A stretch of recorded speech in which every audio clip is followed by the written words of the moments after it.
right, guys. So this is what episode 7 or 8 of 10th Dimension. Something like that. I wish it was like episode 5001, but And we got a new body, yeah. little Aslan. Say hello, everybody. Did you tag me? Yeah, I Okay, tagged cool. Right on, guys. So we were kind of thinking about winging it again. I feel like that kind of conversation topic, kind of brought up some really good ideas. We obviously. Oh. There's a stand in your way there. We obviously, kind of, like I said, we kind of just winged it last time, and I think it went pretty well. Yeah. 2 topics we got onto for an hour and a half. Kind of just flowed really well, so we kind of just thought about doing that again. Of course, that's how we roll. That's what we do best with, I think. I think so too, man. Mm-hmm. Just going in, he's really distracting me. I can't even think about anything. Okay, so today, one thing that I'd really like to touch on is intraset maximum recoverable volume, or just intraset effective volume, I guess is a better way to term it. Basically, what I basically mean by this is that there's only so much volume that you can handle within a given workout session before you start to burn out. So like say you're working out your chest one day and you do like 5 exercises for your chest. Well, you move through the first exercise, goes well. You hit all your numbers, you're at the maximum intensity thresholds, and you're getting plenty of volume, and you're hitting all of your reps. Second exercise gets a little more difficult, right? Because, of course, you're going to be fatigued from the first one. So then you move on to the third one, and then fatigue is at an all-time high. So good luck with the 4th and 5th, because that means at that point you're going to have to be using lighter weights to get the same amount of, the same rep range or volume in for that given muscle group. So what I have found, and many different experts talk about this, one of my favorites is Mike Israetel, PhD in sports science, founder of Renaissance Periodization, very smart guy. He's pretty much the person that found maximum recoverable volume, minimum effective volume, minimum effective dose, and minimum effective volume as well. We already said that. Maximum adaptive volume as well. Along with all of his colleagues in Renaissance Periodization.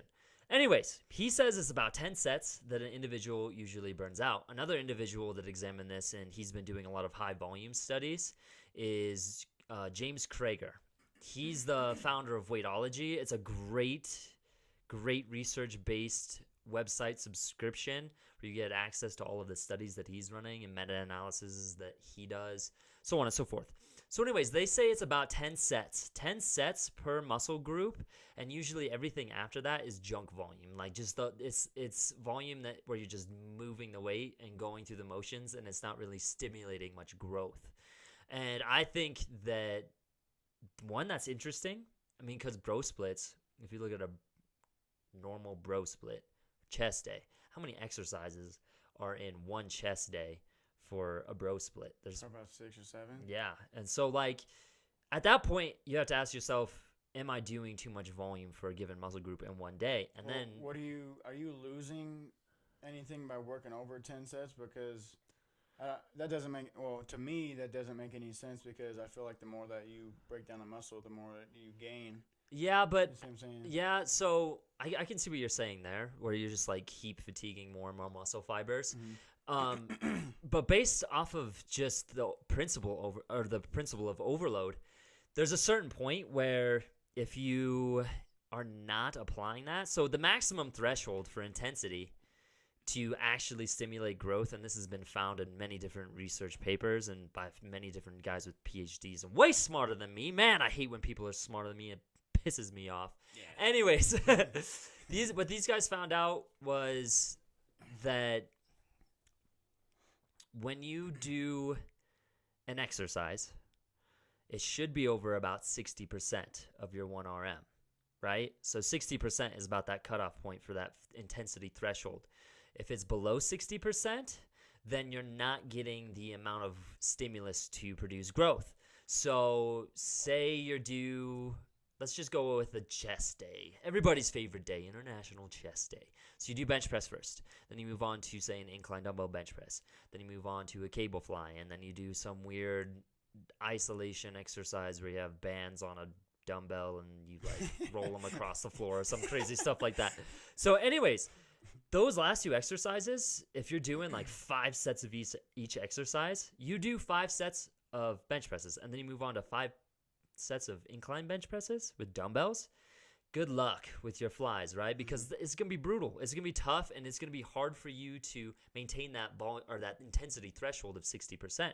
So if you drop below that, the net gain kind of becomes pointless. It's like, well, I could be working a different muscle group and be getting a greater net gain opposed to continually working the same muscle. Or I could take that same muscle group and I could split it up over more days and thus get more results from that. There's also the law of what is that law? The law of anyways, the law that I'm trying to explain is where there's a certain point where the gains start to slow. The what is it? The rate of return, something like that. Anyways, It sounds right. yeah. Anyway, it sounds right. Sounds right enough. Yeah. So there's a point where you do so much, and then the progress that you make, the stimulus, the growth starts to drop off. So I guess my point that I'm trying to make is that it makes more sense if this is all true and there is that threshold for both intensity and for volume per session. It makes more sense to incorporate more of a higher frequency of training per muscle group. And that can come down to some crazy looking splits. Some of my favorite guys that I absolutely love and adore that I think are amazing, they're the founders of bodybuilding in my personal opinion. These guys started it all. These guys are from the 1950s, post-World War II. These guys started the Mr. America, Mr. Universe, and following after that, when Arnold entered the scene, that's when they introduced Mr. Olympia. Well, you got guys like Steve Reeves, Clarence Ross, George Eiferman, even Arnold's all-time, like, he was his mentor, he was his role model, but I forget his name. Starts with a W, I think. Weissler or something? No, it's Reg Park. Oh. Reg Park. He was the second Hercules, like in the Hercules movies, right? He was the second Hercules, the second guy to act out the part of Hercules, and Steve Reeves was the first. Steve Reeves is he's my personal idol. Like I don't like to say idol. I don't like having idols, but he's the guy that I look up to the most because all of the training knowledge that I have that he is given me through his books and through, many different articles that I've read is not exactly scientifically based. At least at that point in time, it wasn't, because they weren't putting much research into fitness, especially bodybuilding. But now most of the things that he has said back then, when there was no scientific evidence to prove otherwise, has been proven true. So the mind-muscle connection is a big one that he goes into.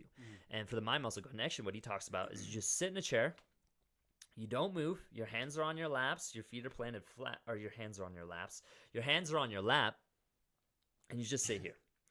And what you try and do is you try and flex every single muscle in your body. I just picked that up. Yeah. Hands on your laps. Hands on your laps. You have more than one lap? Yeah, I guess. I mean, in an alternate universe, probably. So you have your hands on your laps, your feet down flat. What you do is you flex each muscle, and you try not to move while you're doing it. So it's like creating this mind-muscle connection to where you're not moving, you're trying not to move, but you're able to flex that muscle without having to do the proper movement pattern in order to activate that muscle. Well, he calls that the mind-muscle connection, which is a thing that's been studied extensively, and they did it with a leg extension, where they had the control group, and then the test group, and then of course the group that was given the stimulus, the group that was pretty much given the objective. So the first group, they essentially did nothing. The second group, they did leg extensions, where they just did leg extensions. They just threw the weight up. They didn't really do a mind-muscle connection. They just lifted the weight. No big deal. The third group, what they did is they went in and they put all of their focus into the leg extension, like all of it. And what the main objective was to feel the quads. Well, with EMG, measuring tools. It's just an electromagnetic thing that goes into your muscles that detects the motor units as the neural pathways send signals to the muscles. They found that they were able to activate that muscle by, I think it was around 15 to 20% more than the person that was just lifting the exercise, right? Mm-hmm. And so what that allowed them, so that pretty much proves the mind muscle connection. But anyways, back to Steve Reeves. What he would do when he was in the gym, he would not listen to music. One, I mean, it was kind of hard to listen to music back in that day, but he preferred to go to a gym where there was no music. I think what was his name? Vince Giovanni, something like that. He was a guy that didn't play music either. Anyways, he'd be in the gym. He would not talk to anybody. He didn't want to talk to a single person because he wanted to get his workout in. He was solely focused on the workout. And in his book, I think it's just called Steve Reeves, he explains how the mind-muscle connection works and how he does it. So he puts all of his focus just into one muscle he's trying to work. So say he's doing a bench press. He puts all of his attention, all of his focus into every segment of the movement and tries to feel his chest through the entire range of motion. And he's not doing like a fast pace like this, right? It's slow, in control, but it's not too slow, but he's still moving. And it's almost like a meditative practice towards bodybuilding that allows you to create that mind-muscle connection. Do you have any experience with like using the mind-muscle connection in your own training? Yeah, absolutely. So obviously, the people out there that are, trying to get through the workout as quick as possible and like, yeah, I can do all this weight that fast. It's like, okay, well, the slower that you go, actually you control the weight and really focus on what you're doing, and not just like, because I like listening to music, but music's kind of my kind of like distraction to the world, especially if I'm gonna throw up like big weight. So you listen to music, and you just sit there and dive in. And you get a couple like nice little relaxing breaths, and then you just tap into like your fucking force, or you tap into something. You tap into your magical power that you sacrificed 3 virgins to a witch for. Yeah.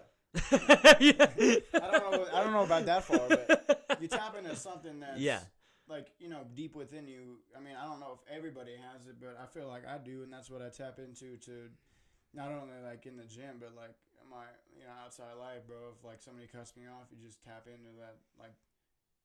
I would say God force because it's not really like but it's in yourself. Yeah, I would call it like presence. Yeah.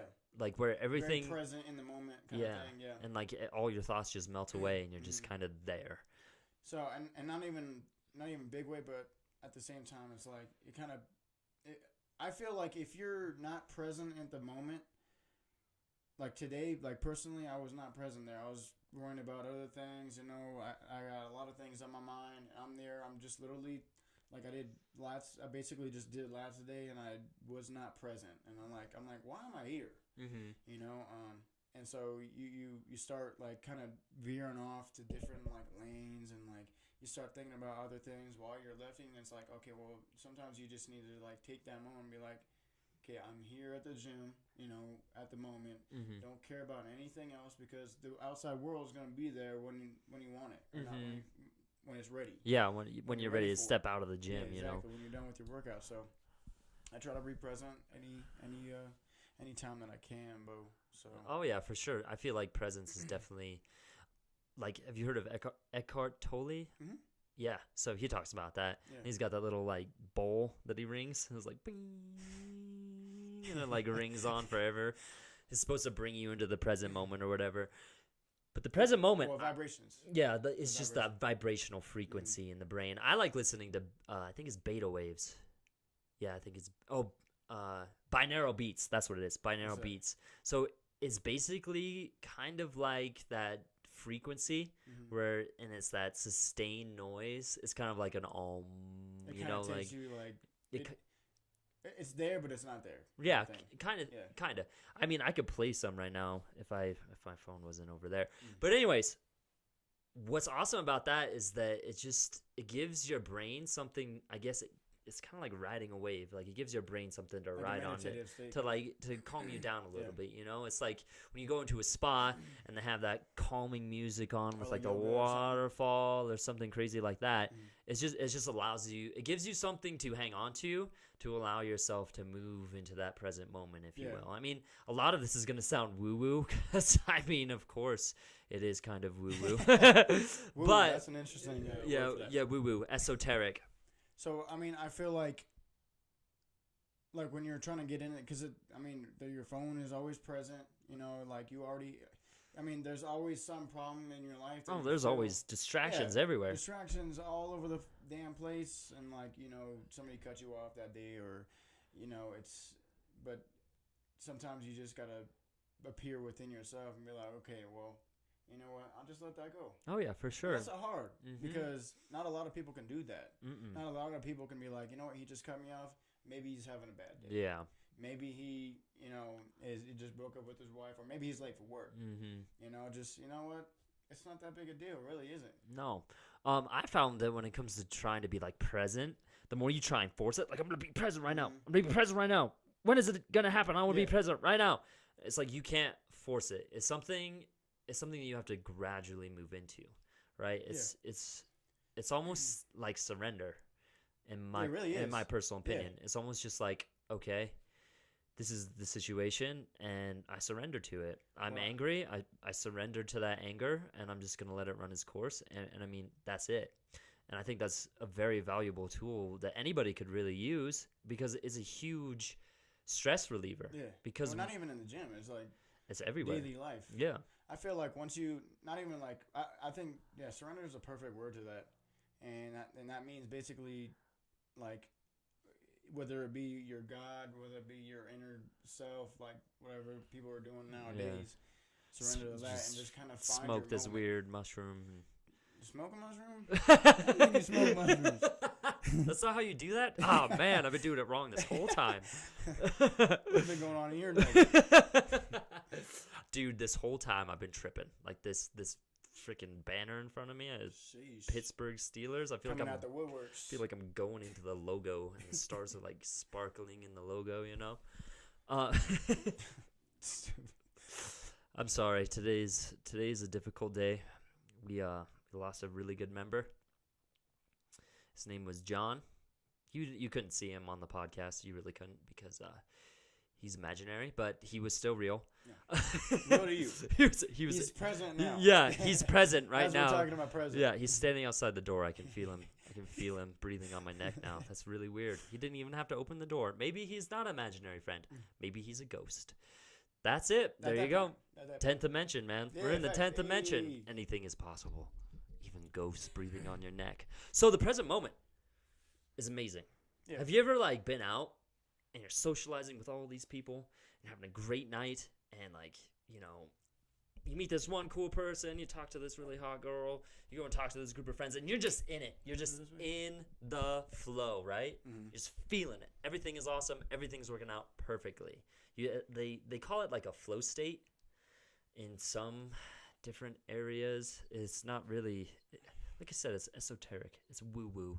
But anyways, that's what I feel like the present moment is. It's like when there's nothing on your mind and you just go. It's just movement. It's action. Like you just, hey, that person looks cool. I'm going to go talk to them. When someone's in their head, it's like, that person looks cool. I really want to talk to them, but what am I going to say? What am I going to do? Right? And then they just get technically, you're still snapped kind in of your in head. the present moment, I feel. What do you mean? Because you're in your own head, if you're not thinking, then you're still in your body, obviously, but you're kind of just going on a whim and kind of just saying, screw it, dude, I'm just doing it, not even thinking about it. But even when you are thinking, about that certain situation, I truly feel like you're like most in the present moment when like I need to get this. Get it all situated right. Because he's like down there. There we go. There we go. So like I think you're most in the How Most in does the- this thing work? most in the present moment when you're like what was I gonna say? Something about thinking. Present moment and thinking. Okay, so imagine like everybody's having a great time, and partying, they're smoking weed, drinking and stuff, and you come to the realization like, hey, like you're in your present moment watching everybody do that. You know what I'm saying? Like if you're beside yourself, but you're within yourself at the same time. Have you ever been like that? Oh man, it's a paradox. Yeah, beside yourself, but within yourself. But within yourself. Because you're like, you know what I'm saying? Like, oh yeah, like you get that moment. You see everybody having a great time, and you're within yourself. You're like, you know what? This is kind of happiness. Oh yeah, for sure. But for me, epiphany. Oh yeah, I was thinking of epiphany. Like epiphany, yeah. What I feel like what it's like is, I'm in this situation and like things are going really good. It's really good to be present to the moment, or it's really easy to be present to the moment when you're feeling good. It's when things are hard that it's a little bit tougher because, I mean, of course, there's going to be a million things on your mind and your mind's going to be racing all over the place. But for me, when I'm in the present moment, it's almost like it's like I'm not thinking. There's nothing up here. I'm just going. It's just flow. There's the things that come out of my mouth I don't really think about. There's no filter. Sometimes I'll say something offensive. And depending on how I respond when that person reacts to that offensive thing that I say, either throws me into my head or I just, brush it off and keep going into that present moment. Because for me personally, when I'm in the present moment, when I'm in my flow, when I'm feeling good, when I'm feeling happy, man, I'm absolutely nuts. I'm crazy. I'm hyper. I'm excited. I'm loud. I'm just screaming random things. I may say something offensive. People may be like, this guy's on freaking drugs. And for me, it's really important because if I keep going in that hyper state where it's just like, boom, usually I run out of energy and then I go back inside my head. So it's almost like a balancing act for the present moment. You got to balance. So the present moment, like you could get a crap ton of energy, right? And you're just flowing and you're feeling it and you're going nuts. But at some point, you also got to balance that with like relaxation. It's just hard. like, just like, and it's a balancing act. It really is, because if you don't, it's almost like chemistry. If you put too much of one chemical in this chemical, boom, it explodes and then you're done, right? So it's finding that right mixture of both relaxation as well as energy to really maintain that present moment. Another thing is how you react to the environment that is around you. So if something happens, like, I don't know, somebody calls you a name and they mean it and they're trying to be offensive and they're trying to get you angry, that's them just trying to throw you into your head, right? So it's like, how well are you going to hold the present moment? It's like a challenge. How well are you going to hold that present moment? Like, you're a douchebag, man. Fuck you. And it's like, you could get angry. You're going to fight the person. You could, be like, whatever, dude, and just walk away. But I mean, at the same time, how is that going to affect you internally? So if they say that to you, you just brush it off. You're like, whatever, dude, and you just move on, and it doesn't affect you internally, then you're maintaining that present moment. But if you keep thinking about what that guy said, like, fuck that guy. Why'd he call me a douchebag? Like, damn it, I'm so mad now. I'm going to go fight him, and then you crack a bottles over his head and stab his friend with the... Okay, that's way too far. Whoa! That escalated. That escalated way too quickly. I've never been to prison, I promise. So with that kind of point, everybody's always going to have a different sense of ethics, different morals, different character, and I feel like you're always going to be wrong. You know what I'm saying? In every single situation that I've come in contact with, you come in contact with, you're going to handle things differently. So, I'm not trying to bring up old stuff, but like with, that situation that we had, you saw one side, I saw the other. And I feel like, and I even got in, within my stuff in the car, and I was thinking of your perspective. You're like, you know what, he could have handled it differently. Yes, I could have. Oh, yeah. But at the same time, everybody is different. Oh, yeah. As long as nobody gets hurt, violence-wise, if you start throwing hands, sometimes it comes down to that. Yeah. And is that right or wrong? That's based on ethics. Yeah. And it's hard to, and especially when you have, somebody, just hating on you. Just hating on you. Yeah. In a personal way, and it's like, why can't you just tell me that to my face? Yeah. You know what I'm saying? And I'm not even calling nobody out. I'm just saying that's just an example, and it's like, why bring up something personal like that? And that's obviously you need to take that situation as present. Yeah. Like you're talking about, but everybody has their own kind of way of situating things, but at the same time, you're always going to be right and you're always going to be wrong, depending, because if we put ourselves in the spotlight, there's always going to be somebody Oh, having yeah. a certain opinion. You could have done this differently, Yeah. even though, you're not in the spotlight. I have no idea what the hell you're doing. Oh yeah, You for know, sure. of course, I have an opinion for you, of you. Just like what was that? Russell Westbrook. This racist dude was calling him names and stuff, and he's in the spotlight all the time. Of course, he's gonna be wrong, Yeah. or he's gonna be right. Yeah. Well, I mean, there's always two sides to every story Mhm. too, and there's always the emotional decision. Yeah. Like, what do you do based off of emotion? So, this thing happens to me, and I responded sadness. Somebody dies, I responded sadness. That's responding to emotion. And then there's the logical way. Mhm. So you got the emotional pathway and the logical pathway. Yeah. It's like, which one do I choose? For me personally, I feel like I choose more of the logical pathway at times, but there are times where I'm totally Yeah. subjected to my emotions. Yeah. I have the worst road rage ever. Like, when I'm on the road, I am angry, but when I get out of the car, I'm totally fine. Mhm. But That's weird. there's 'Cause also you're in your safety box, you little. yeah, yeah, I know, right? Oh, You little pussy. Get out of your safety box right now. So anyways, there's times where I will respond with emotion depending on if the moment is appropriate. Mhm. Because sometimes you get stuck in a situation where, say you get jumped. What is better, responding with emotion or responding with logic? Probably emotion. Yeah, Because because you got to defend yourself. oh yeah, well, you're in fear. That's I an don't know. emotion, Is or you're. defending yourself and like kind of reaction emotion? Well, I guess it kind of. Well, it depends. Yeah, it depends. It depends on who you are and what kind of experience you have. I mean, I Well, feel just imagine like, okay, somebody's attacking you. You know what I'm saying? And then like, you're not obviously gonna sit there and be logical. Like, hey, this person is attacking me. I should defend myself. But like reactionary emotion, I guess I don't. well. You So see what I'm saying? I feel like it comes down to like the base principle of biology within the brain, which is the flight or flight response. Mhm. What I really like to connect this to is you're either the prey or you're the predator. Mhm. So say someone attacks you. I've seen situations where somebody gets attacked and they freak out and they're screaming like, "Oh my gosh, he's attacking me! Somebody help me!" And they Mhm. freak out and they don't defend themselves, and they're dead because the person stabbed them Mhm. because they didn't fight for their life. And then you got the person that gets attacked in the same situation, and the other dude ends up dead because he was like, "I'm not dying Mhm. today. I'm gonna fight you head on, and I'm gonna win." Of course, there's also the logical decision. Maybe you're about to get jumped. You're about to get jumped. These guys have been following you for the past 3 blocks. You have an opportunity to get away. That's a logical decision because you can run. Yeah. It increases your chances of survival. Emotional situation, and it could also be emotional. You're afraid, so you run. Yeah. True. Fight or flight. So it's kind of like, where is the separation, if there is a separation, or do these two things mingle? And does emotion influence logic, or does logic influence emotion? I It's feel both. like it's kind of a correlation between Mhm. the two. Yeah. Same thing here. Same thing with presence. It's balancing the scale. So you can be all logical, but what do most logical people look like? They look miserable. They're monotone.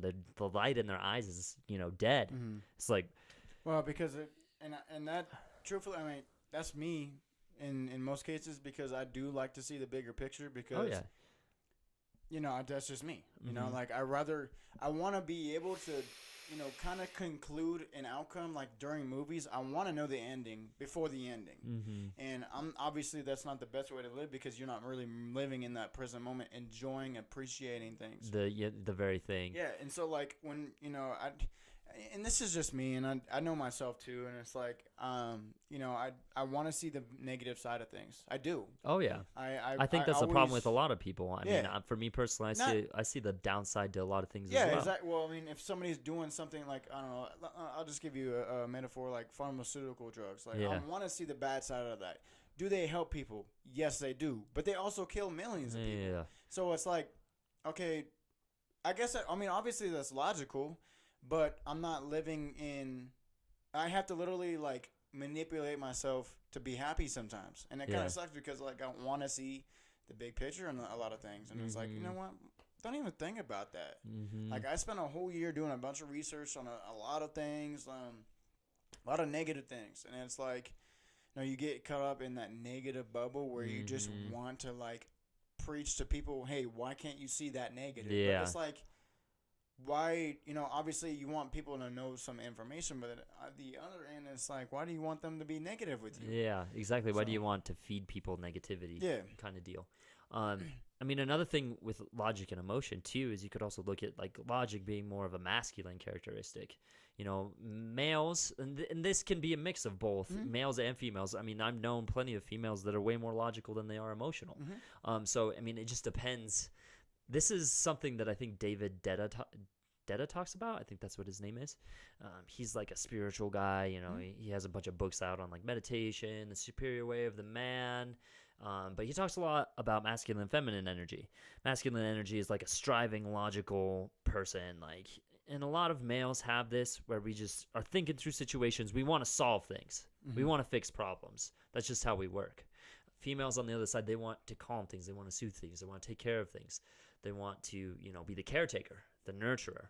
The males want to be the strivers, the go-getters. The protectors. And of course, this goes for women too. It's not black and white. It's gray because they mesh over. I've known more guys to be more feminine, more soothers, more nurturers. They like to take care of people, so on and so forth. And I've known females that like to strive and reach for their goals. And it's not like being more having more masculine energy makes you less attractive as a woman, or having more feminine energy makes you less attractive as a man. It's just you, bro. Yeah, it's just you be it's you. just you, exactly. But for me personally, I like masculine energy. I love striving. I love thinking with my brain. But there's always that balance, right? So have you ever been with a girl that's like really feminine and she's just, like say you're hanging out, maybe she's a girlfriend, whatever, and you're in her presence. And when you're in her presence, you just feel relaxed and just like you just let everything go. Like you're this battle-hardened warrior that just returned from some crazy fight, and now you're here with your woman and she's calming you down. Well, right? I mean, I feel like everybody's like that in a certain sense. So like you are who you are in public, which is you. Oh yeah, it is you. But when you come home, you kind of just relax, and you. I'm not saying you could be more of yourself, but you just can be a different part of you. Oh yeah. Well, what I'm trying to talk about is like when you're with that woman that has that's really feminine. You're like basking in her femininity, her like nurturing, caring, soothing vibe, right? And then you get around your boys who are like all crazy guys that just want to win and do all this, and like you get all hyped up. It's like you guys are like a tribe, and you're doing your freaking war chants, getting ready to go out and do battle, right? And then so like there's that difference. There's that different kind of energy.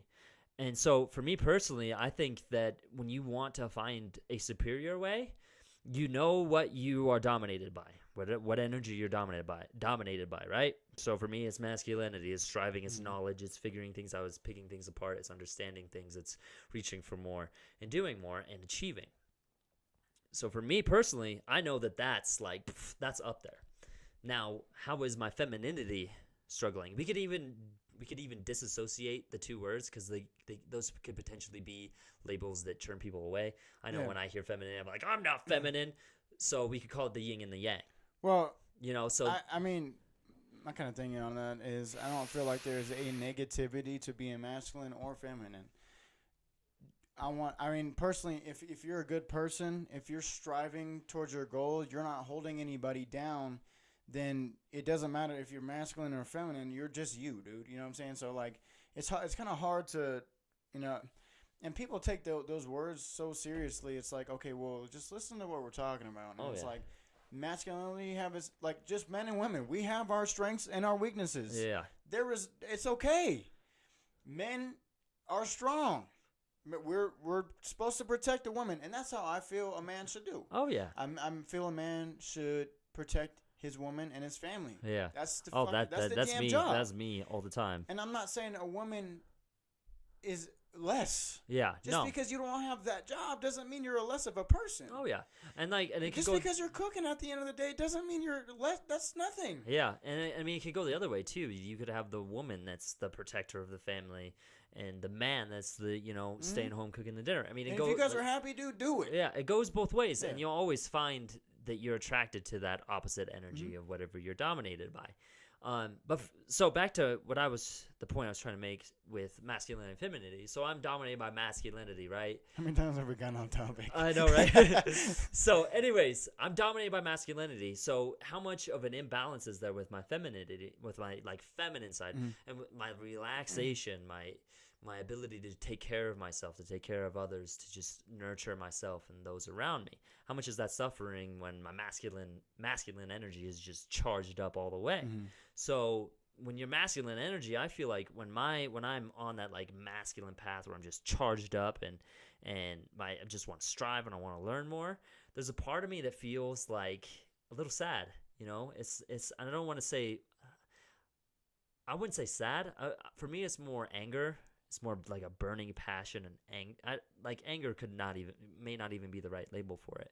But there's like, it's almost like I need more. I'm always hungry, and there's no moment in time, there's no situation that will satisfy me. And so then it just creates this like greed for more and more and more and more. But more of what? Just more of anything, more of knowledge, more money, more friends, you know, more anything, whatever it is, just more, just that desire for more.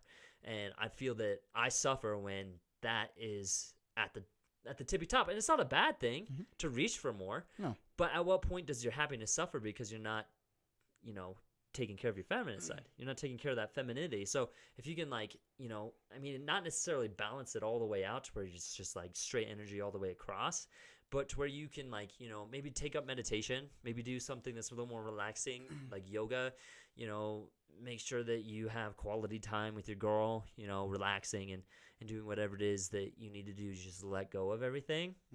And then also when it comes to that present moment type stuff, when you're in that moment and like you are winning and you're moving forward and you're in that flow and your brain just turns off, there's always that time to kind of just breathe and just stay there with yourself for a second. Breathe, don't take any action, and just sit there in that moment. So like you were talking about, where you're hanging out with all your friends, you're drinking, you're having a great time, smoking weed, whatever it is that you do, and you're like, you just have that moment of clarity where you look around and you see everybody like, wow, this is like really cool.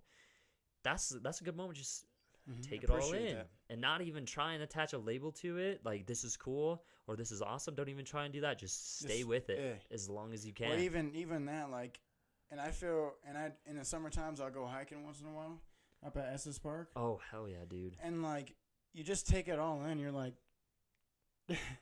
like you can't even describe what you're seeing, because it's, I want to say it's more than just beautiful. It's like, it's something that, it's something else. It's just like, dude, like, you know what I'm saying? Like, you don't have a word for it because it's so overwhelmingly beautiful. Oh yeah. And you can't find a word for it because you can't appreciate it as much as you probably should. Oh yeah. You know, people will be out there on their phones and it's like, do you not understand? Like, you're in the presence of holy cow, greatness. Yeah, like, look at all of this. This was just like, depending on what your beliefs are, either this just happened or somebody made all of this. Either way, it's freaking amazing. Yeah, you just know. Thank you. Yeah, like, thank you. Yeah, awesome.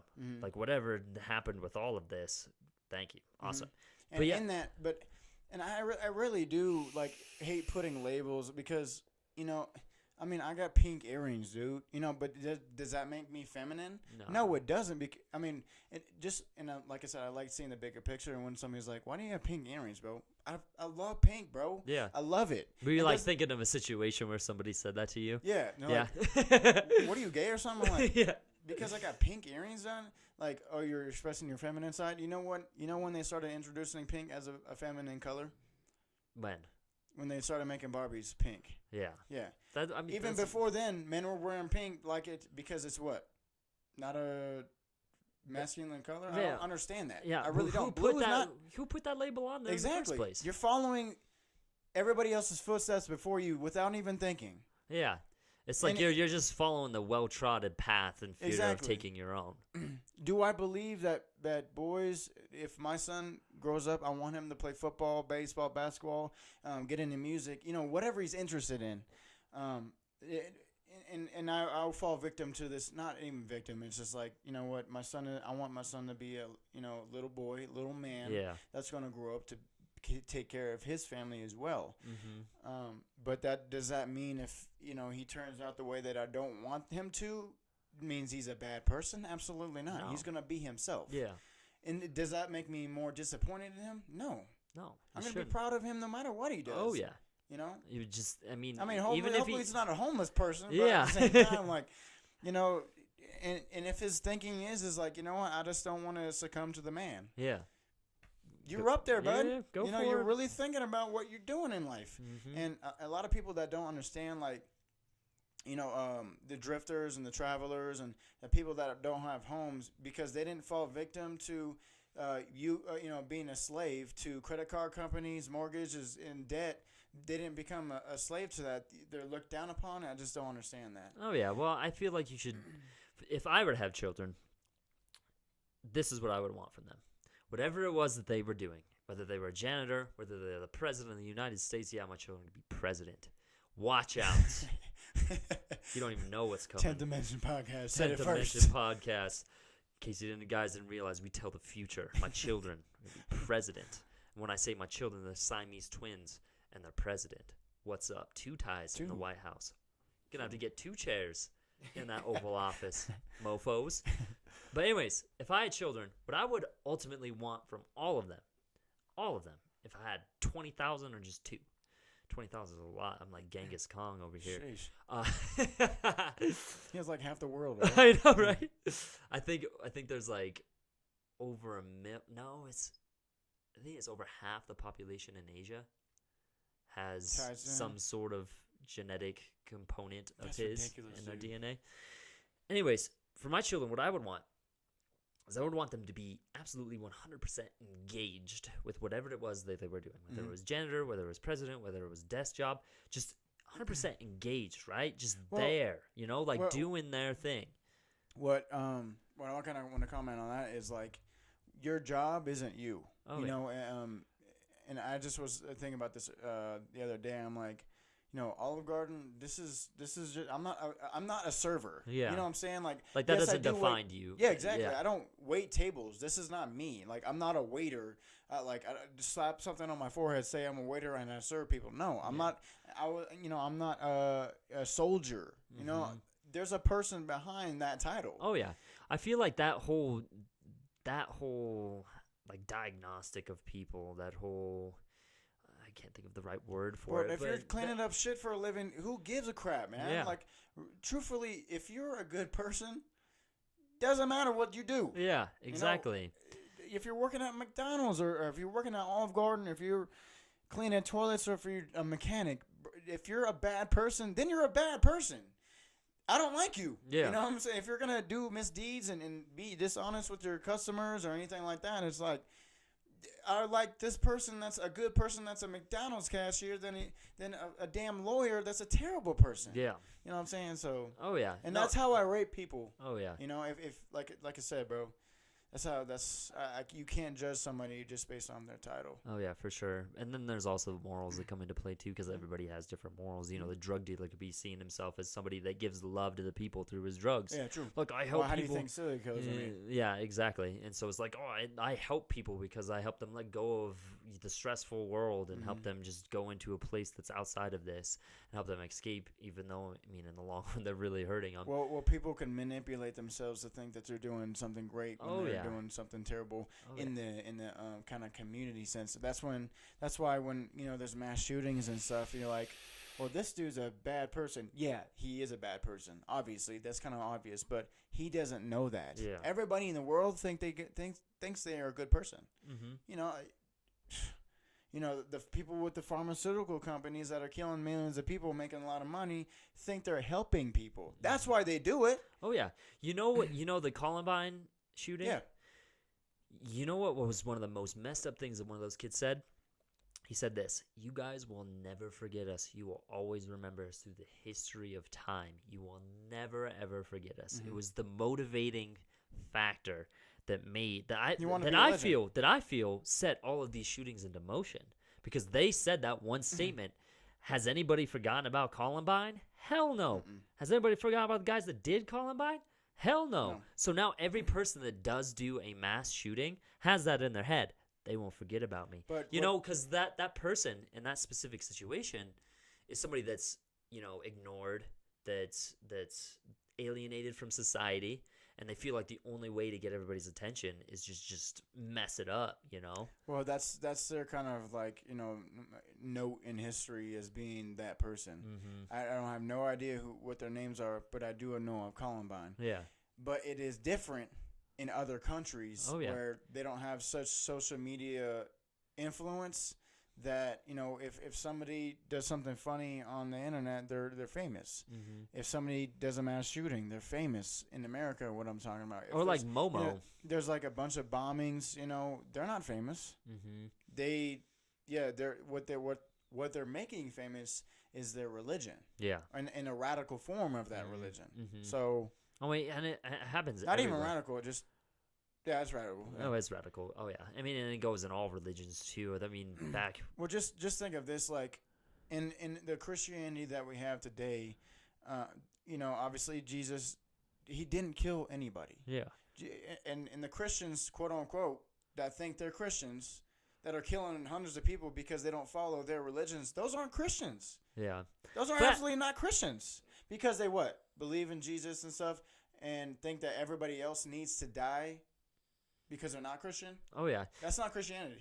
And it goes the same thing for Islam, Yeah, exactly. because I mean, for Muhammad, I don't think that he killed anybody in the Quran. I don't see any Yeah, he- recordings of him. Yeah, he killed So millions of people. So like, but anyways, I've talked to a lot of people that are of the religion of Islam, Yeah. and they one don't. of my best friends oh, is. Oh yeah. And they don't like the radicals because it puts a bad name. Like if there's a Christian guy that was going out and shoot people, I wouldn't like him either because he's putting a bad name on the I religion. don't get, yeah, But kill him. I don't oh give yeah. a, you know. Oh yeah, if and he's hurting people, no. yeah, and so it happens in like all religions, right?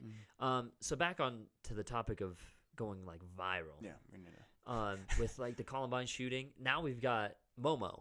You know who Momo is? No, I don't have no It's idea. like that. So it's this YouTube video of this guy with this creepy face. Mm. He's got this weird smile and these like eyes. He's like animated face, and he like tells kids to go and find this sharp razor, a sharp object, and cut themselves. Oh with my it. god, dude. Yeah, and he tells them how to cut themselves and everything so that they kill themselves.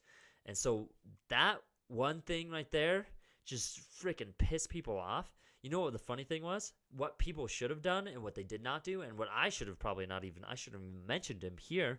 But what people started doing is they started sharing the video. They started, this guy is so messed up, and they share the video, and they share the video, and they share the video. Well, here's the funny thing. Technology does not know the difference between morals. So when it sees a video that's being shared a lot, when it sees a video that people are commenting on a lot, it's going to keep making it more and more popular and putting it at the top of search lists, top of recommended lists, because it's so damn popular because people made it popular. Well, that's kind of that's the driving force to non-free speech. Mm-hmm. You know, if somebody gets offended off of, you know, things that somebody said, now they're a bad person. But it's like our ethics are very different. I obviously do not agree. Obviously, I don't agree with that. Oh, yeah, for sure. And I don't agree with it getting popular. They should have put some clamps on that thing. Oh, yeah, for sure. I feel like that video should have been deleted almost immediately. And another thing is that people will always give certain situations more power. Absolutely. And you do the same, like me and you, we do the same Everybody, thing. yeah. So one of my favorite things that I like to coin that I came up with, because I'm so smart, listen to me, is what are you giving power to, right? You have power in you. You have power in you, and you have a choice of what you can give power to. Situation comes up. Are you going to give power to the more positive silver lining, or are you going to give more power to the negative side of things, Negative. right? And so, Well, just- sorry. and so, anyways, you keep giving things more to the negative pathway, more to the negative. Well, now you're training this like neurological pathway in your brain to automatically think more negative because it's negativity. Just keep reinforcing that thought pattern in any situation that pops up. Oh, my life sucks so bad. Of course it had to rain today. When it rains, it pours. My car's wrecked. Freaking dog died. My wife left me because she was cheating on me with a guy from across the street who wasn't even a guy. He was a little kid that was like 12 years old. It's so messed up, Wow. right? So that's the negative. But at the same time, it's like when people come in and they like tell me, "Oh man, it's raining outside. I hate the rain." I'm like, I love the rain. The rain is awesome. Do you know what the rain does? One, it washes everything, cleans it. It's like a shower for the world. Two, it gives one of the most important nutrients to plants, water. It gives us water, which is something that we all need, obviously, because if we didn't have water, we'd be dead. So That's why I love rain, because it washes everything away. It makes everything clean. It smells good. The plants will start to grow. Everything will start to turn green. Snow. I hate snow. It's so dumb. But it does the same thing, you know? So it's like, And well, it kills. oh, yeah, it can kill. Rain can kill too, man. It's just flash flooding and everything. But at the same time, the point I'm trying to make is when it rains, are you choosing to be like, F the rain, this is dumb? Like when life gets hard, you choose to be like, this is dumb, I hate life, it's stupid. Well, Or when it rains, are you like, I love when it rains. It cleans things away. Yeah. It washes things away. I love When rain. when things get tough, when things get hard, it's great because it allows me to break through a new plane of learning. It allows me to clean my slate a little bit and start anew. You know, if you fail, you can start anew and try it again, but try it a different way. It's kind of just like the rain. The rain washes everything away. Failure can wash everything away and allow you to start again and grow something that's even better than what you had in the past, right? Well, Wow, that was a good analogy. I want to obviously touch on that as well. Oh, yeah, for sure. I want to bring up the fact that, you know, even on Facebook and social media, what gets more attention, negativity or positivity?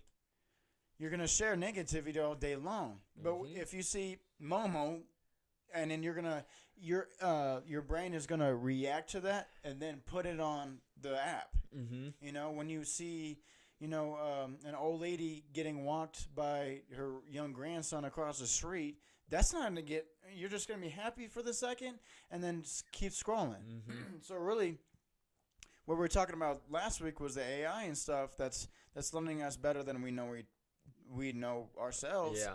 In that, you know, people are negative. Mm-hmm. People are negative. Mm-hmm. And I believe that's with society's rules. I believe that's the pressure that we put on each other.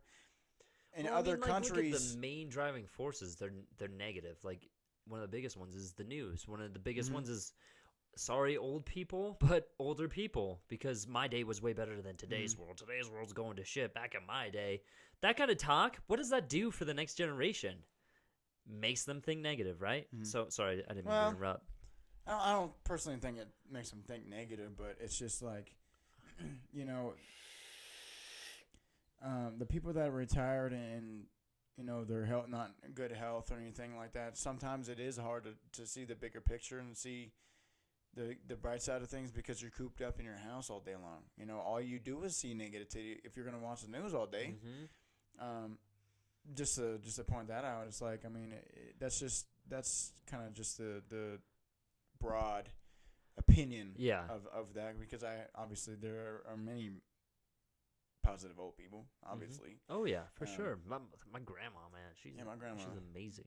Get out there, pull in weeds all day long, bro. My hands hurt, but I'm gonna keep going. They're tough. This is nothing like the times in World War II when I was stabbing Nazis. Grandma, you were in World War II? This is weird. Oh, that must have been somebody else. But, you know, with the negativity kind of thing, it kind of just feeds off of everybody else because, you know, I really want and I really like people in my life that are positive and that, you know, you want to keep those people around because, you know, like you were talking about earlier, the vibes that you feel. If somebody is negative, you're going to be negative with them because they're giving you that vibe. Well, it's almost like they suck everything out of the room. And I've felt this myself. When I'm having a bad day and I'm feeling really negative, like, it's just, there's just something off, man. I'll walk in and, like, you know, I could have all my friends in the room or all the people that I see every single day that know me.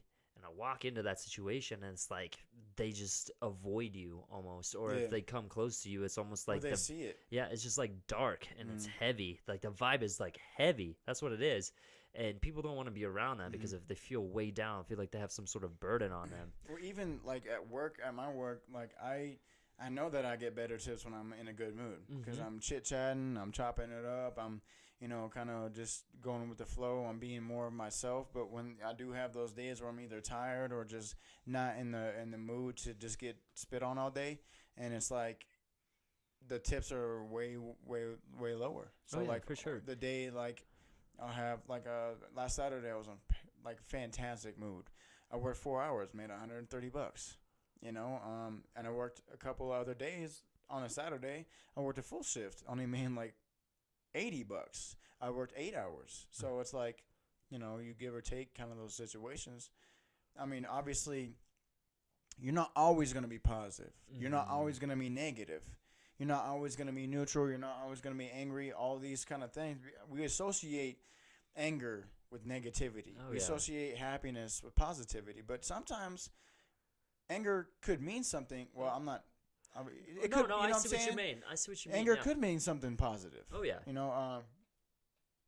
I can't think of anything right now. But you see the correlation between. Oh yeah, like a situation. Or crying. Yeah. Crying could be negative, but it's a crying release. can absolutely be positive. Well, I mean, like in a sense where somebody's child just got born or somebody just got married. You're crying. Mm-hmm. That's not negative. No, that's positive. Mm-hmm. But if somebody's dying or whatever, you lost $1 million, you cry.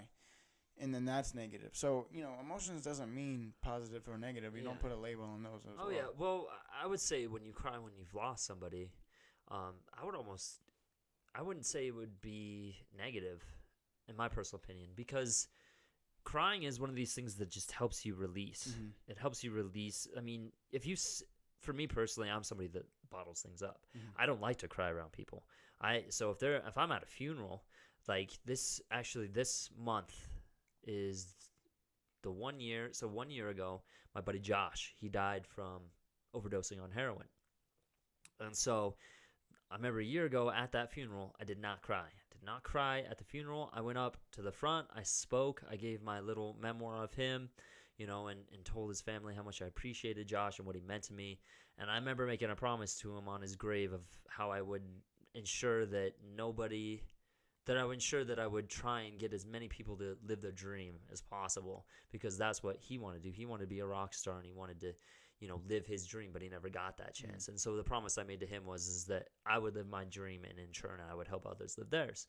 And that was my promise to him. But anyways, I got up there and I gave my speech, and my voice was choking up and I was crackling, but I wasn't crying. And I got done with the speech and I went and sat down by myself, and my girlfriend at the time, she was sitting somewhere else, and then we met up and we were sitting around talking. I mean, of course, it's a funeral, so it's not going to be very happy vibe. And so once we left there and I got a chance to be alone, man, I lost it. It was just like I don't like to be around people, but if I did not do that and I kept it bottled up, it just get worse. It's kind of like putting water under pressure, or putting a gas under pressure. It just expands and it blows up. Mm-hmm. And then next thing you know, you blow up and you lose control of the situation. So that's why I think that crying in given situations is a good thing, because you're releasing, you're emptying the bottle, you're allowing yourself to feel the emotions. You're bringing your balance back into kind of perspective, because obviously when you're feeling those much emotions and, I'm not going to say that, crying obviously makes you feel better, and that's just an obvious thing. But crying for a particular reason, say your mom dies or something, you're crying for a reason, and that reason is because you just lost somebody out of your life. Mm-hmm. They're no longer going to be there, and sometimes I cry over my mom too. Mm-hmm. I didn't have a fantastic relationship with her, but at the same time, she is my mom. Yeah.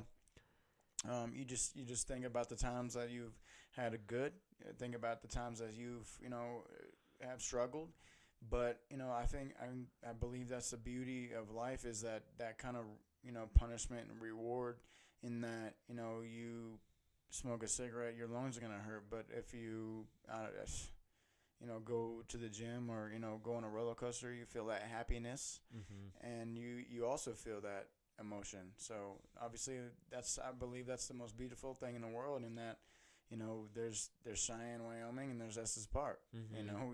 You live your life here in Wyoming, you see everything the same, you get used to it, but then you go to a beautiful place like Estes Park and you're kind of rewarding yourself, like, I've been through, I don't know. That's just not a fantastic metaphor, but I I'm trying to get what the point across. I understand what you're trying to say. It's just beautiful, man. Oh yeah, you get stuck in your bubble, and then when you branch out and you start going out to other places, you realize whoa, how much more there is out there. But just think of the people that live in Estes Park and live there for 20 years. They don't grasp the appreciation. Oh yeah, they don't. Have, you know what I'm saying? They don't they're like, okay, well, I'm from the desert Yeah. in California. Yeah. And, obviously I can really appreciate the damn life here. But if you go to, the East Coast, Atlanta or something, there's obviously tons of life, and greenery. So Oh yeah. you can't really do the full perspective on things. No, I So, understand. No, it's always important to get out. Oh shit. And see the world and see different perspectives. I think is really important too, and keep an open mind to those different perspectives because they can lead you to some awesome places, right? absolutely. I mean, what's a good example? Like you see this in movies all the time where you got like the old guy that's like homeless and he keeps like trying to talk to the main character of the story and they keep just blowing him off. Get away from me, old man, get away from me. And then at the, you get more towards like the rising action that's getting closer to the climax. And it turns out that the old man has the answer, and it's like, you've been denying this guy, you've been closed off to this guy, but he's giving you the answer to all of your problems. And so when That comes with humbleness. Oh as yeah, well. true, and being having humility and being able to just understand. Like this is one of my favorite ways to look at it.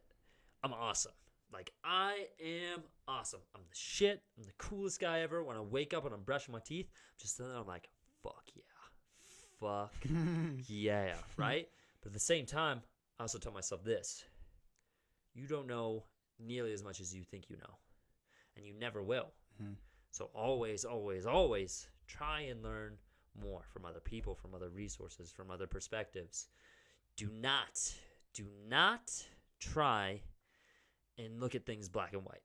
That's the biggest thing that I try and tell myself is do not look at things black and white because nothing in this entire world is black and white.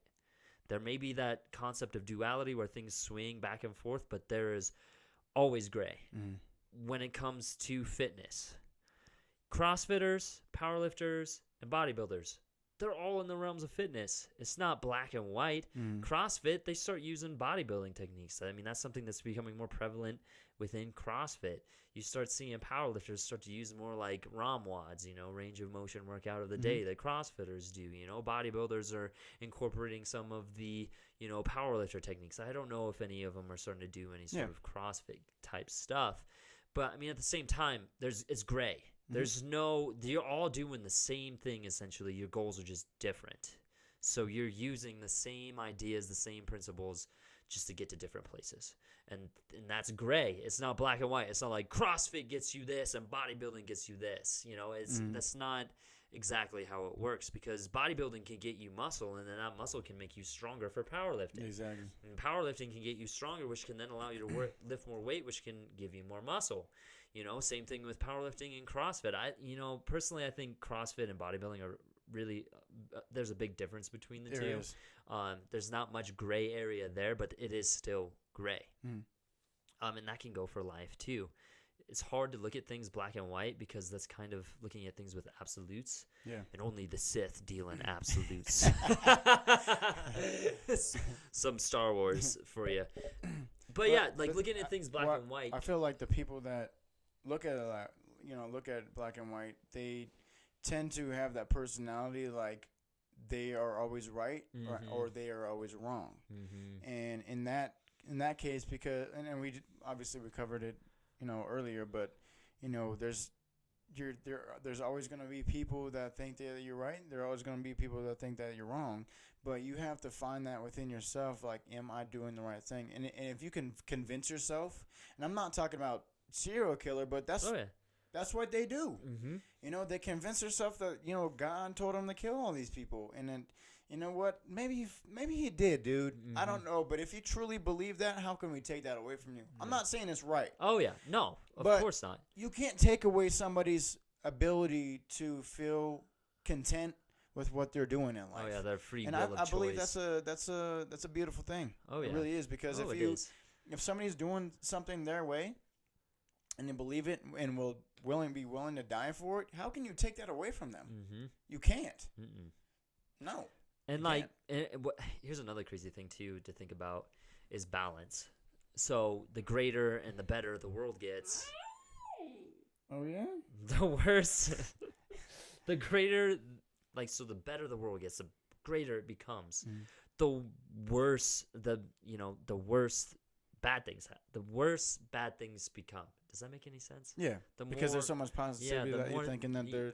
the things that happen, the intensity at which bad things happen becomes worse because it has to balance out how great the world is becoming. So you always have to have that balance between the two, which can be both a good thing, but it could also be a really beautiful thing, because then it reminds you that this life is dual. There's always two realms, and we swing back and forth from either realm. And the good thing about this is that, when the good times come, they're not going to stay, so you should enjoy them. And when the bad times come, they're not going to stay, so you should be ready to move on when the good times do come, So it's a good feeling to have, because when you're in that good spot, you better enjoy it, because it's not going to last. And when you're in the bad spot, it's comforting because you know that it's not going to last forever, right? And so I think that's a beautiful thing, and it keeps things interesting. I mean, think about a story or a movie. Are you going to watch a movie that's just good, happy things all the way through to the end? Are you going to watch that movie? No. That movie's stupid and dumb as Teletubbies. Well, Who the F wants to watch the Teletubbies besides toddlers, right? Well, yeah, I mean, that's true. Because if you're not going through things in your life and you're not really, I mean, to push yourself, you can't put yourself in a comfortable state. I mean, we talk about this all the time. If you want to grow and if you want to succeed, if you want to expand your mind, your body, your health, whatever you want to expand, you have to go through things. Oh, yeah. That's why, and I brought this up last time, that's why it's hard to, and last podcast was, it's hard to listen to somebody that hasn't done anything with their life. If you work the same job in Cheyenne, Wyoming for 20 years and you've only lived here, don't tell me about Florida. Yeah. Don't tell me about California, where I grew up. Yeah. How are you going to know? Yeah. Okay, and I made the analogy last time. If a history teacher is teaching about art and you want to tell me about the Sistine Chapel with Michelangelo drawing it, what is it? How does it make you feel? Exactly. How does the art transition to your mind? What's it smell like in there? What's the experience like? Exactly. If you can't tell me that, how are you really going to teach me that? So that's why it's hard for me to listen to people that haven't really been through anything. Oh yeah. And you can't really assume they haven't been through anything because they don't know what you've been through either. It's like, it's kind of a dual-edged sword. It's like, okay, well, don't teach me how to buy a property because you don't have one. Yeah. You haven't never bought one, but I have. How are you going to tease me? Yeah. You know what I'm saying? But at the same time, that person that you could be talking to, they may have never bought property, but they could be, a realtor. Yeah. Somebody that's like researched everything. And that's the gray area. Oh, yeah. That we're talking about. Oh, yeah, for sure. There's that gray area. But anyways, I would actually like to go back a little bit. Back to what you were talking about when you have like really good days and like really bad days. Can you think about, first, we'll think about good days. This is a better one to think about. And what I really like to do is when I have a really good day, I try and go back and remember what I did at the beginning of the day. I even have a journal, man. I think it's so important to understand how your patterns work. What is happening here so that you can better predict and be better prepared for whatever is going to happen in this pattern of your life, right? Yeah. And then it can help you disrupt that pattern. It can help you ascend that pattern and move forward in life. But I think it's really important a journal just helps you understand everything, because you can go back through, and when you're feeling when you're feeling those emotions, when you're feeling those things and you're writing it, it just like you tap back into that thing that you had and you're like, oh man, that's what I did. So for you, when you have a really good day, what's like the first thing that happens in the morning? Like, what is one of the first things that you do? What's one of the first things that you can think of that really makes the day? Well, truthfully, like, I wake up the same every day. I sleep very well. I try to get at least 8 hours of sleep, and if I don't, I mean, I'm tired, man. Yeah. If I don't get 8 hours of sleep, I'm very tired, and that kind of screws my day up right there, where I know I'm tired throughout the day. I'm at work, and I'm like, damn, I'm tired. And I just keep on thinking, man, I'm tired. I only have 4 hours of sleep.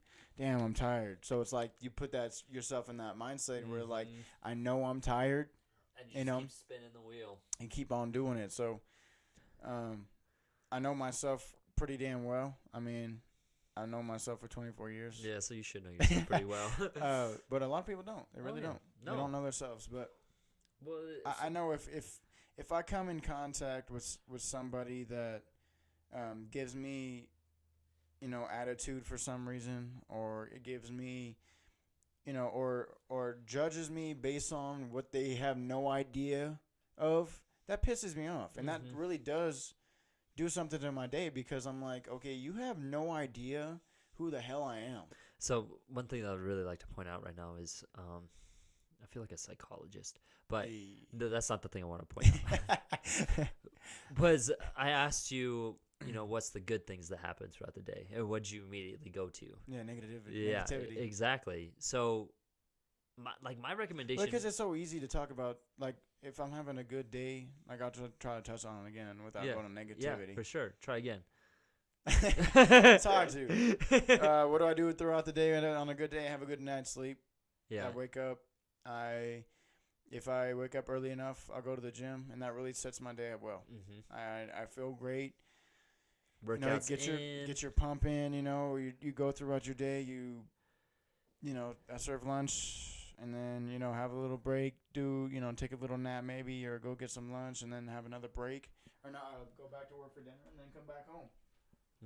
I'm a very busy person, so when I do get the free time, I like to play a little bit of video games or anything like that. But I got 8 hours of homework a week.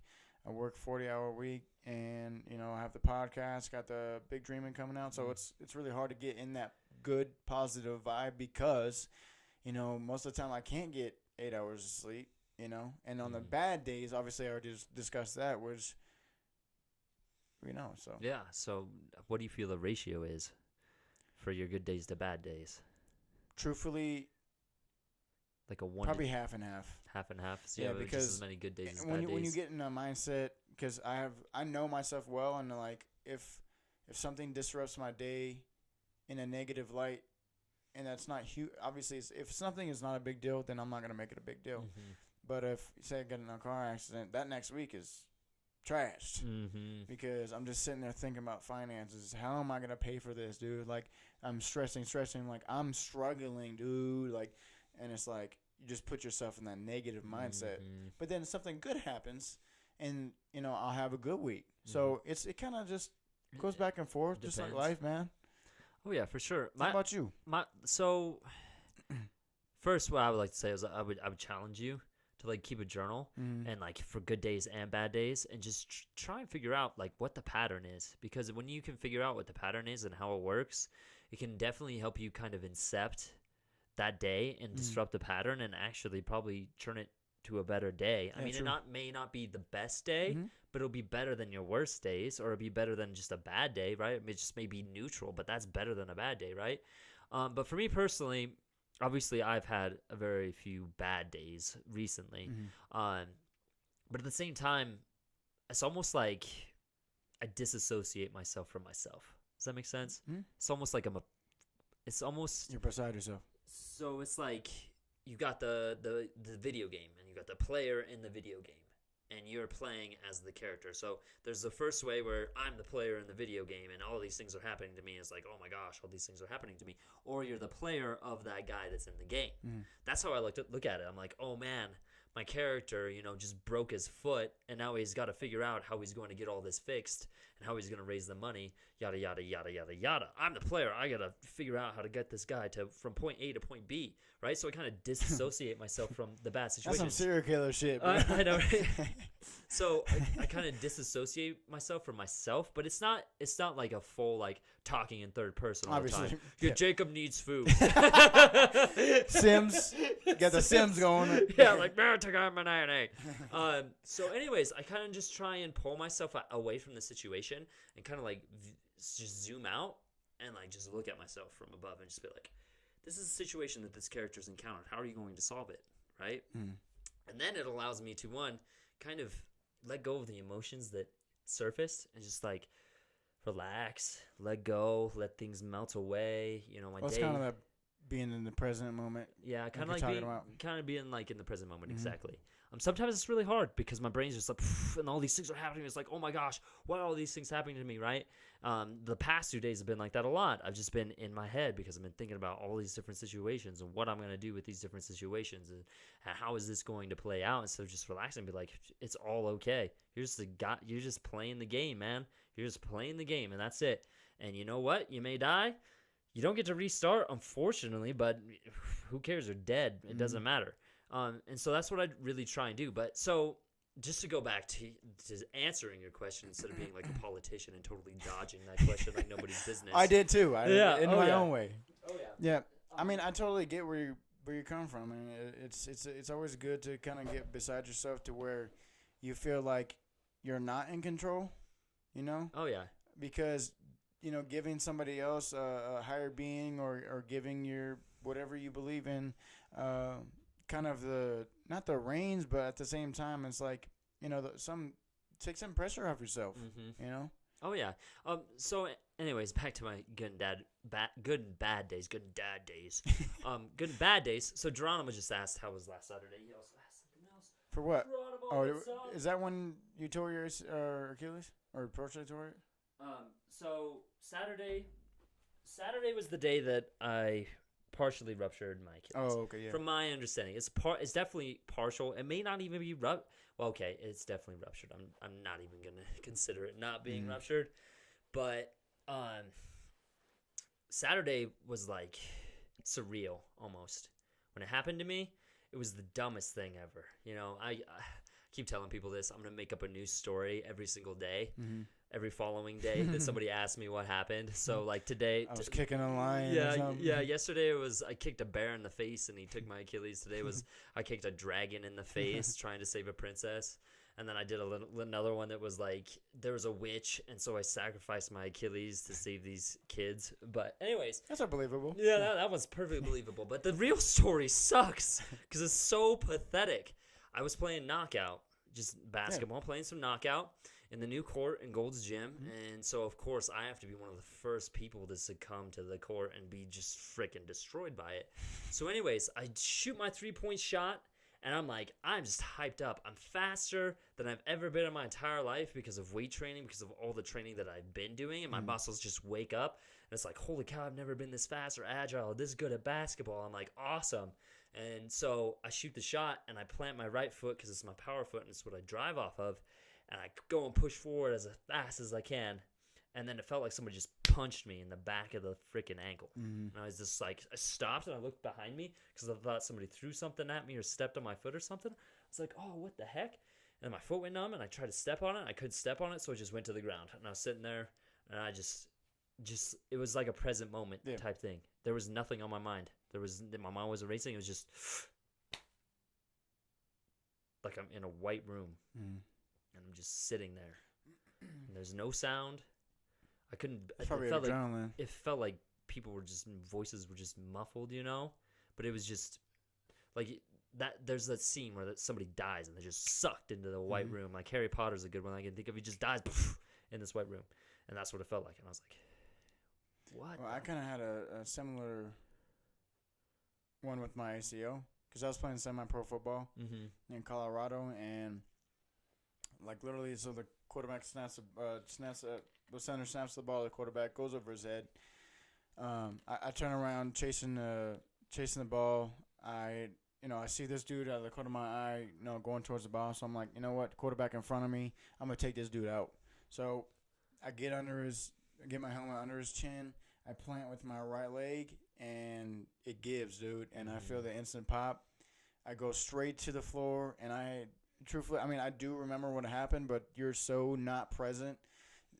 There, you're just like, everything is muffled. Everybody's like, is he okay? Like, all that stuff. There's 100 people surrounding you, and you're like, you don't know who anybody is. You're just in that adrenaline state where your body kind of recognizes, hey, I'm in trouble. And I couldn't even touch the floor. I was in such pain.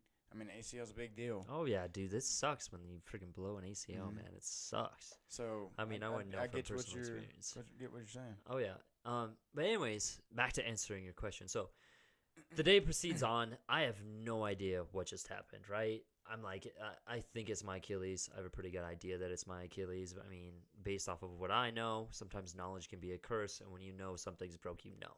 Mm-hmm. So I was sitting there, I was icing it. I was like, oh, we'll just see how it feels after a while. But part of me just knew. It was like, dude, you ain't going to walk on that leg for a while, man. Mm-hmm. And so I was like, finally, I was like, okay, there's no point in me staying here and watching basketball. I got to go figure this out. So I had somebody help me out. Adam, thank you, Adam, if you're watching this, man. He carried me out to he gave me a shoulder to post myself up on and took me out to my vehicle. And then I had to somehow find my way into the hospital to get a boot to just stabilize my leg. That day was kind of just weird. I wouldn't even call it a bad day. It was just like a surreal day. Like, is this really happening? Kind of thing. Like, what the heck? Because I'm not used to serious injuries. I haven't really seriously injured myself. The most serious injury I've had is either a broken hand or a sprained ankle, and it's not been like, whoa, damn, this is bro. Yeah. It's like when you have something like, I've had serious surgeries, but it was back when I was a kid, so I remember a lot of the situations and things that happened, but it wasn't like I was on my own. Because in this situation, I'm completely on my own. Like, this is just you. Nobody's coming to save your ass. You're all alone. You are all alone. And so Saturday, I wouldn't call it a bad day. I wouldn't call it a good day. It was a weird day. I went home and I just relaxed. I was like, what the heck is going on here? And then Sunday came around and I had to put the boot on. I woke up, my ankle's all swollen. It hurts really bad. And then that's when things kind of started setting in. I was like, oh man, what's going to happen? Is my ankle okay? They didn't tell me much. Am I going to need an MRI? I don't have health insurance. I can't afford surgery. I can't afford an MRI. What am I going to do? And Sunday I kind of just sat down and relaxed. I just tried to do anything I possibly could to distract myself from the situation. And then when I was going to bed at night, I was like, what am I going to do with work, man? Because Sunday I was getting around on crutches and I was just getting everywhere on crutches. I was like, what am I going to do on Monday if I come in to work on crutches? And like, how am I going to teach class? How am I going to do this? How am I going to do that? How am I going to retain clientele? Because I'm broken, man. Who wants to be trained by a broken personal trainer, right? And so, like, all these things are running through my head at night. And I woke up in the morning, and, I remember the last thought I thought was just, I'll figure it out. I will figure it out. And I just kept repeating it to myself. I will figure it out. I will figure it out. Your ankle's healing. It's getting better. You're going to get up from this. You're going to survive this. And so the next morning I woke up, and that was the time to face everything. And so you go in, you see everybody. Everybody's asking this, that. And that really takes a toll. I hate people's pity. I hate people's, sympathy. I hate that so much because it makes me feel so, so weak. And I hate feeling weak. I hate when people tell you, oh, I'm so sorry for you, blah, blah, blah, blah, blah. I don't want to hear that shit. Yeah. I do not want to hear that shit. You want to know the shit that I do want to hear? Oh, that sucks, man. Good luck. Good luck getting over that injury. Like, you're never going to be this. You're never going to be that. Now, that's the stuff that I want to hear, in all honesty, because that's the stuff that fuels me. That's the stuff that, like, lights me up. I'm like, I'm going to show them all wrong. But what do you do when someone tells you, oh, I'm sorry? And, I appreciate the sympathy and I appreciate the pity. But at the same time, how does this help me? It doesn't, but you got to look at their perspective, and that's basically all they can say. Yeah. What else are they going to say? And it's not like they can do anything either. So yeah, what are they going to do? Like kiss your damn ankle? And I think like fix it? I don't. But you got to look at their perspective, and when they've probably been in that position. You're like, oh man, dude, I'm sorry. Because that's how I would do it. Yeah. If somebody tore their ACL, dude, that fucking sucks, bro. Yeah. I'm sorry, dude. Like that. What else can you say? Yeah, exactly. So that's kind of like the natural, kind of. It's they're not showing pity on you, but they are they're actually feeling that. Yeah, they're sorry. Because they're like, damn, I know what I went through, so you have to go through that. Yeah. That sucks. And so, it was nice because I got to know a lot of people that actually cared. It was really cool. A lot of people care, obviously, so it's trying to light on the fact that, people do care, which is nice. Mm-hmm. At the same time, they don't care. I mean, at the end of the day, are they really thinking about my busted ankle or are they thinking about their own stuff, right? Mm-hmm. But anyways, so that Monday was a terrible day. I felt weak. I felt small. It was one of the worst days I'd had in the past year. I mean, the worst. I can't remember a time worse than this until my buddy Josh died. Until, broke up with my girlfriend. Those are the only Those are pretty drastic. or my girlfriend broke up with me. Sorry, I didn't break up with her. She broke up with me. That's in the past now. But it brings me back to those times of tragedy. And this one's pretty bad. I mean, it's not nearly as bad as losing my friend, of course, but it's still pretty bad. And so, I was like, what? And what sucks about this is when someone dies, you're still capable of handling your life and doing your things. Mm-hmm. When your girlfriend breaks up with you, you're still capable of helping, taking care of yourself and all that fun stuff. Yeah. But when you bust a foot and you have to walk around on crutches or you have to be in a boot, it's discouraging because it's like, holy cow, I'm all alone in this. And it's two different injuries. Really is. Like if you get broken up with, that's an injury itself, dude. Like your heart is in crutches. Mm-hmm. Like you can't even, like legitimately you are depressed. Mm-hmm. Like and that's kind of the restriction that it puts on you at that point, because it's like, I don't want to do anything, bro. Mm-hmm. Like I don't even watch TV, man. Yeah. I just want to sleep all day long. Yep. But when you're physically hurt, you're on crutches. You're physically on crutches. You're like, I can't. Yeah. I can't do all these things. Yeah, so exactly. Really no, that's an excellent point. Like one is you don't want to do anything. Another one is you want to do other things, but you can't because you're just crippled. Yeah. And they're equally as crappy, dude. Oh yeah, they are. So anyways, back on topic. So obviously past couple days have been bad. Today, amazing day. Mm-hmm. Today was an amazing day. And I think the biggest reason why it was an amazing day was because I finally came to terms with a couple of things. I seen the doctors yesterday. They let me know everything that was going on, which was nice. But the basic understanding that I came to was this. Yeah, my ankle's hurt. I accepted the situation first. Moving through the 5 stages of grief. Yeah, my ankle is, my Achilles is, it's not working. It's broken. And that sucks. Mm-hmm. It does. Now what? What are you going to do? What are you going to do about it? Are you going to let this thing define you? Are you going to let this injury define you? Or are you going to get back up? I mean, even if it's only on one leg and you can only stand on one leg and you can only get around on one leg, are you still going to get around, And so it was me coming to terms with, this may suck and this may pull me back in a lot of different areas, but this is also a great opportunity for me to expand and to grow and to learn more Put about myself. In a different perspective. Oh yeah, and so the basic thing, if I could just chop it down to the most primitive and pure message, is that I am going to continue to live my life, even if my foot falls off, even if I can't walk ever again on this leg. I'm going to keep doing what I'm doing and nothing's going to stop me. Mm-hmm. And that's the reality I came to. Like, no matter what happens with this thing, even if I fully rupture it, no matter what happens, I'm going to keep doing my thing because it's not going to hold me back. It's not going to stop me. And when I came to that conclusion of, it's like the do or die kind of thing. Like, I'm going to do this or I'm going to die. I'm going to do this or my ankle's going to break, And that's the reality that I came to. It may not be the smartest way to think, but it's definitely helped me out. And because now I'm excited. I have this boot on. It sucks. I may be in this boot for 3 to 6 weeks or probably longer. I'm going to have to get surgery just so I can run and jump again.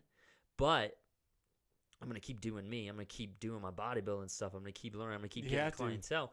And I'm actually excited now because I no longer look at this as an injury. I look at it as kind of a blessing. Because it's that point where the guy's got his arm freaking trapped in a boulder, right? Was that 17 days or something? Yeah, and he's like, his arm's trapped in this boulder. Am I gonna stay here and die? Because or am I just gonna cut this freaking arm off and go and live? It took him a while to figure it out. Took him what, like 2 weeks, something like that. Yeah, bro. To figure out what he was going to do. Yeah. And he went through all these stages like, oh, why does this stuff happen to me? He went through all these different stages. That's a good movie. I liked it. Oh, yeah. And it was apathy, anger. I'm such a stupid idiot. Then he came to acceptance, okay, this sucks, whatever. And then, he finally just ascended up. It's called depression. Oh, yeah, for sure. Oh, yeah. And I was depressed with this, man. I didn't want to do much. But today was one of the first good days. And I think if I were to chop it up, and to why this was a good day. One, I woke up, and when I woke up, I was feeling great. I woke up on time. I didn't wake up to my alarm. I just woke up by myself. I got up and I did my thing. I was able to get myself washed up. I was able to put my boot on. I was able to go to work. I got gas in my vehicle. I went to work. I met up with my first client. We had a great class. And like all of those things, I think came down to how I woke up. Yeah. Like I woke up and I was just like, Had a different mindset. well, for one, I moved my ankle and I was like, whoa, it's like coming back. Like it's moving. I'm like, whoa. So that was really good. But I think at the same time, when I was able to move my foot like that, it was like, you know, it may not be able to move like it used to, but it works. I'm going to be okay. And then when I came to the reality of just, you know, today's like, oh, I didn't get enough sleep. I'm going to be okay. You know, my dog died. I'm going to be okay. No matter what happens, I'm going to be okay. You know, that's the thing that I think is the most powerful statement. No matter what happens, I'm going to be okay. And that's it. And then you just go out and you live your life. No matter what, I'm going to be okay. I'm going to be just fine, you know? And now that I've come full circle to that, I'm excited to see what the days bring. I'm very excited. I'm excited for tomorrow. I'm excited for the weekend. I'm so excited for the weeks to come. No matter what happens with this, no matter what happens with this Achilles, I'm really excited because no matter what happens, I'll be okay. That's a good point, man. That's a good point to end on. Yeah. So we're going to wrap this up, guys. I appreciate you guys watching. Obviously, we got our first webcam kind of show going on here. We can't figure out a way to upload the other audios to our YouTube channel. So this will be our first. This will be our first one. Yeah. Heck. And it was a pretty darn good one. Heck yeah. So you can find me at KTFit42 on Instagram, Kyle Taylor on Facebook. Obviously, you guys know. Yeah. What's this? Oh, the 10th Dimension. Yeah, 10th Dimension Podcast. What's the 7th episode? Something like that. Technically, it's the first on our YouTube channel. What's up, guys? What's up? What's up? Thanks. Yeah, big dreaming, right? Big dreaming, bro. Yep, so I ordered my first batch of products Tuesday, and they're supposed to be getting here tomorrow. Nice. And then I'm going to go get them embroidered and then put them on the website, and then we're big dreaming. Yeah. We're up in this thing, bro. Nice, dude. Yeah, man. A bunch of designs, a bunch of good-looking things going on, man. I'm excited to see where this thing takes me. No, that's awesome, dude. I'm excited for you. All right, what's up? What's up? What's a cup? What's a cup? My name is Jacob. You can find me on Instagram, Jacob Preston Fitness. Follow me on my Facebook page, Jacob Preston Fitness. Subscribe to my channel, YouTube, Jacob Preston Fitness. Pretty easy, right? That's really easy to remember. If you don't remember that, I'm not going to remember it. So I hope you remember it. Yeah. If you guys are in the Cheyenne area, personal trainer at Gold's Gym, feel free to stop in if you want to ask some questions or get some training done. Got some cool things coming. Obviously, I'm a little bit crippled right now, so it's hindering some of the work that is being done, but I promise it will come. It will come, guys. Thanks for showing up. Like the video. Like it on Facebook. Keep that pinky up, right? Subscribe to our channel. Follow us on Instagram. All that fun stuff. Well, thank you. Thank you for watching. Peace, guys. And have a good day. Welcome to the 10th Dimension.